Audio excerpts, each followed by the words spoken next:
Hi friends, বাবুস কিচেনে সবাইকে welcome করি। আজ আমি আপনাদের সামনে আরও একটি রেসিপি নিয়ে হাজির হয়েছি। আজকের রেসিপি হলো এগ পনির পকোড়া।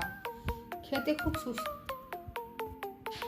হাই ফ্রেন্ডস, বাবুস কিচেনে সবাইকে ওয়েলকাম করে আজ আমি আপনাদের সামনে আরও একটি রেসিপি নিয়ে হাজির হয়েছি।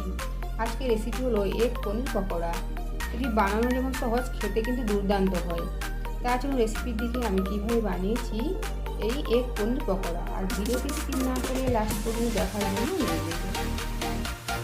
এগ পনির ব্রেড পকোড়া বানানোর জন্য আমি এখানে 4 পিস হোয়াইট ব্রেড নিয়েছি। একটা বড় বোলের মধ্যে 3টে ডিম ভেঙে নিয়েছি। এখন ডিমটা একটু ভালোভাবে ফেটিয়ে নেব। ফেটানো ডিমের মধ্যে দেবো স্বাদ মতো লবণ, দেবো black pepper powder, chilli flakes, আবারও সব কিছু ডিমের সাথে মিশিয়ে নেব। এখন এই বোলটা এক সাইডে রেখে দেবো। ব্রেড স্লাইসের মধ্যে পনিরের স্টাফিং দেবো, তাই সবার প্রথমে 1 পিস স্লাইস ব্রেড নিয়েছি। এর উপরে দেবো টমেটো কেচাপ, ভালোভাবে পুরোটা স্প্রেড করে নেব। ওপর থেকে দেবো আরও একটা ব্রেড স্লাইস, দেবো পনির,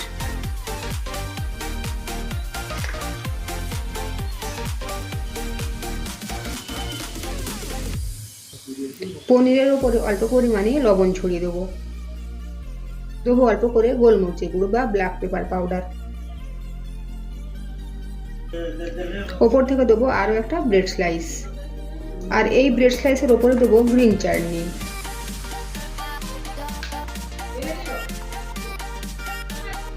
ওপর থেকে দেবো আরও একটা ব্রেড স্লাইস।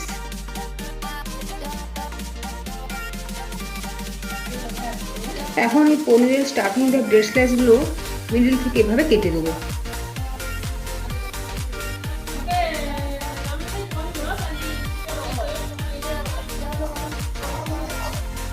এখানে একটা তাওয়া বসিয়ে নিয়েছি, তাওয়ার মধ্যে দেবো তেল।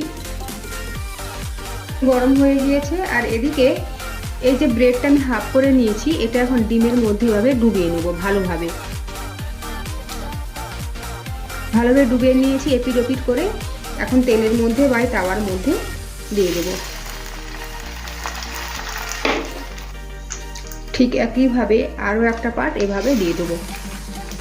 এখন গ্যাসের ফ্লেম লো টু মিডিয়ামে রেখে এপিট ওপিট করে ভাজবো। এখন একবার উল্টে দেবো।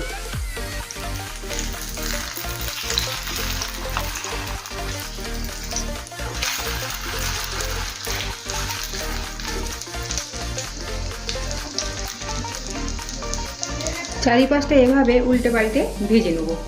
দেখুন আমি ব্রেডের পিসগুলো ঠিক এপিট ওপিট উল্টে দুটো খুন্তি দিয়ে চারপাশটায় ঠিক ভালোভাবে চেপে চেপে ভেজে নিয়েছি।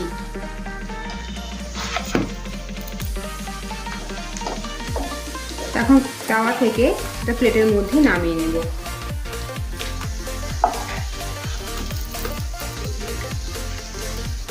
তৈরি হয়ে গিয়েছে এগ পনির পকোড়া। এখন আমি একটা প্লেটের মধ্যে সসের সাথে সার্ভ করেছি। আজকের আমার এই রেসিপি যদি আপনাদের ভালো লেগে থাকে তো অবশ্যই লাইক, শেয়ার, কমেন্ট, সাবস্ক্রাইব করার জন্য অনুরোধ রইল। পাশে থাকা বেল আইকন প্রেস করে অনুরোধ রইল আমার প্রতি মিনিটে আপডেট পাওয়ার জন্য।